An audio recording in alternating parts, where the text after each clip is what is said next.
Y ahora vamos a dar pase a nuestro primer invitado en el informativo. Se trata del exministro de Comercio Exterior y Turismo, el economista Edgar Vázquez Vela. Bienvenido.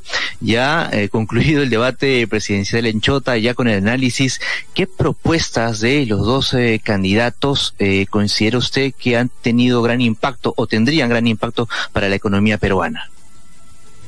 Tal, buenos días, un gusto verlos en esta mañana de lunes, empezando esta semana luego de un debate que fue muy interesante en realidad, y felicitar, como bien han mencionado ustedes, a las autoridades de Chota y a los dos periodistas que lo condujeron. Para el tan poco tiempo de preparación, creo que lo hicieron muy bien.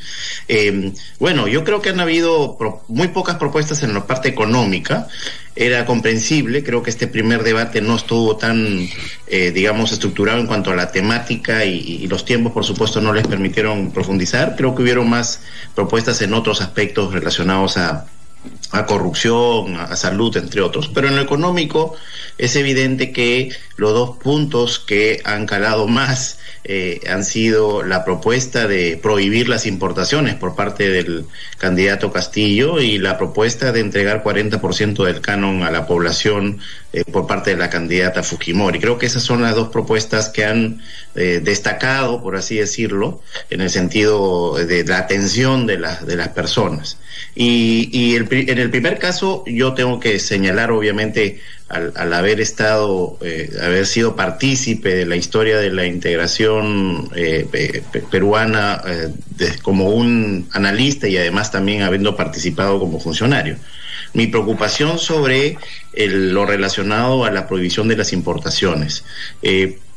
Creo yo que ahí ha habido una falta de análisis. Ya estas experiencias de prohibición de importaciones han existido en el Perú en los 70s y en los 80s durante el primer gobierno del presidente García. Esto genera un oasis de corto plazo. Las industrias nacionales en el primer año, al no tener competencia, obviamente ven una bonanza de corto plazo. Luego empieza un incremento de los precios al construirse monopolios nacionales, oligopolios nacionales, y eso consecuentemente afecta los ingresos de todos los peruanos, con lo cual se reduce nuestra capacidad adquisitiva y, por supuesto, viene luego la reducción de la demanda, afectando a esas industrias que en un inicio fueron beneficiadas, por así decirlo. Entonces ya es una historia conocida. Es una propuesta que lleva a crisis, que lleva a escasez de productos, que lleva a alza de precios, que por supuesto también va a llevar a que los países, digamos, del exterior que se sientan afectados van a poner medidas, digamos, de retaliación contra el Perú. Es decir, al igual que nosotros prohibimos que sus productos ingresen al Perú, ellos van a prohibir que los productos peruanos ingresen a sus mercados.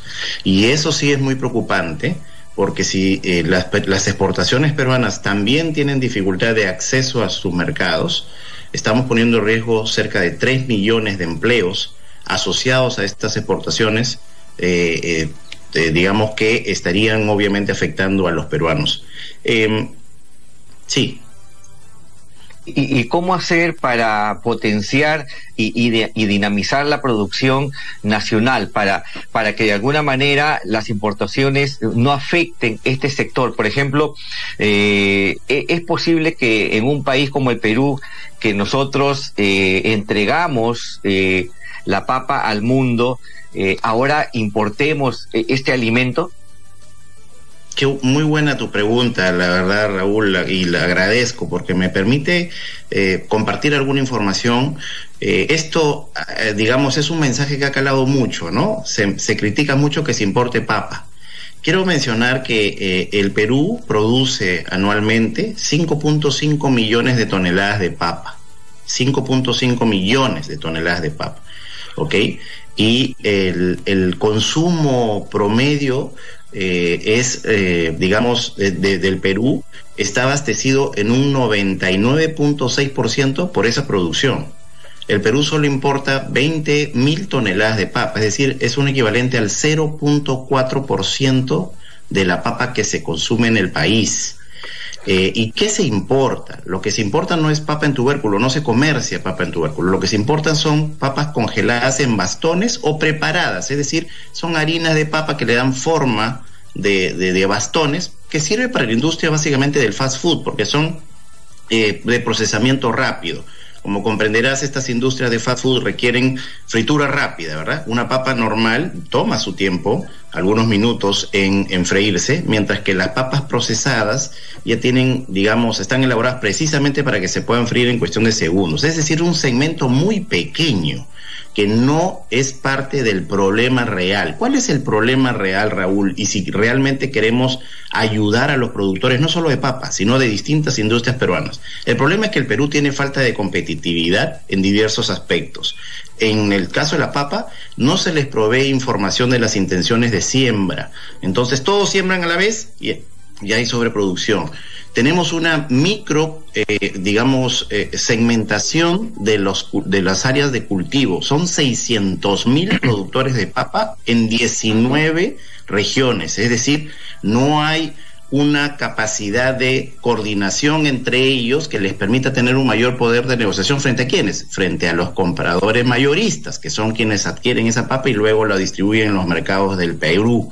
No hay una, sobre todo en la sierra hay baja productividad, por supuesto se utilizan técnicas ancestrales, y eso no les permite tener rendimientos por hectárea que sean, rentables a sus necesidades. Tenemos falta de capacidad de infraestructura que les permita llegar a los mercados directamente y obviamente con la posibilidad de ser competitivos. Y además las importaciones de papa están regulados en términos sanitarios y pagan aranceles.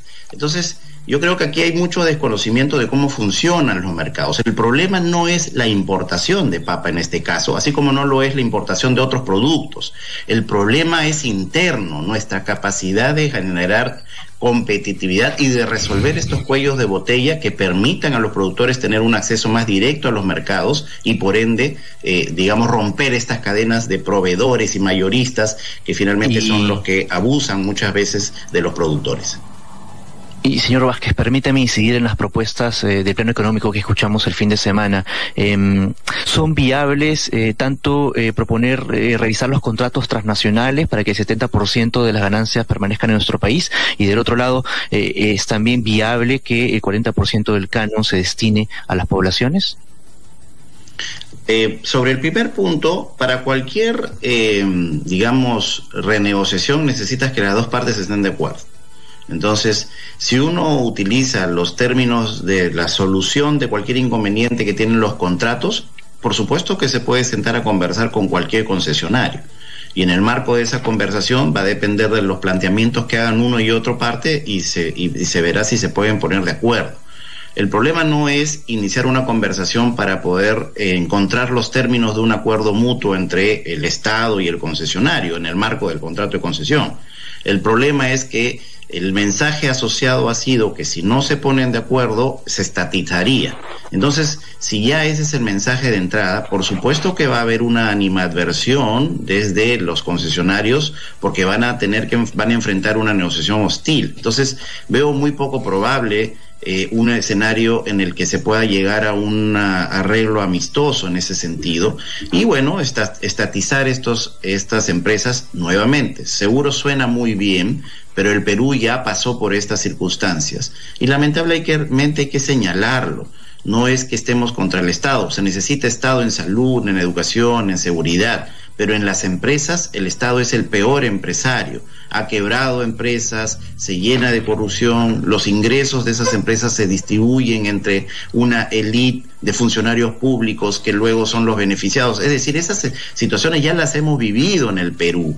Entonces sería, un retroceso muy importante. Con respecto al del canon, recuerden que el canon en este momento se distribuye entre diversas autoridades, ¿no? De los distritos aledaños a los proyectos mineros, los distritos por fuera de estos proyectos mineros y las provincias y la región. Es decir, son distintas autoridades regionales y provinciales y locales que reciben el canon. Entonces, la propuesta va a tener que pasar por saber a quién se le va a reducir el canon. Entonces va a tener que haber un proceso de negociación, porque claro, primero que es como si tuviéramos una rebanada, un pedazo de pan baguette, y somos 10 personas, antes lo repartíamos ese pan baguette en 10 rebanadas. Ahora vamos a tener un nuevo actor, ¿a quién le vamos a quitar su rebanada o le vamos a reducir la rebanada? Va a tener que ocurrir porque la torta sigue siendo la misma, la torta no está creciendo. Entonces ahí va, ese creo que va a ser la principal dificultad. Ya sobre los posibles impactos, sí resulta interesante analizar cómo este canon pueda distribuirse de manera tal que las poblaciones aledañas realmente sientan que están siendo beneficiadas, porque ese es el problema. El problema es que las autoridades que han venido recibiendo hasta ahora el canon invierten, muchas veces vemos en la plaza de armas que tiene un sombrero y etcétera, en monumentos, o incluso también, por supuesto, se ha invertido en carreteras, pero no necesariamente en las zonas de influencia. Las zonas de influencia siguen sin agua, sin luz, sin carreteras, conexión. Entonces, hay que incidir en ese impacto. Podría ser algo que tal vez viabilice algunos proyectos mineros, pero siempre, por supuesto, yo diría aquí que hay que ponerles corresponsabilidades, ¿no? Siempre es bueno saber que estas entregas sean a cambio de algo. Participación en la educación de los hijos, que vayan a los controles de salud, es decir, tratar también que su desarrollo humano pueda mejorar. Muy bien, muchas gracias por esa entrevista. Estuvo con nosotros el ex ministro de Comercio Exterior y Turismo, Edgar Vázquez Vela.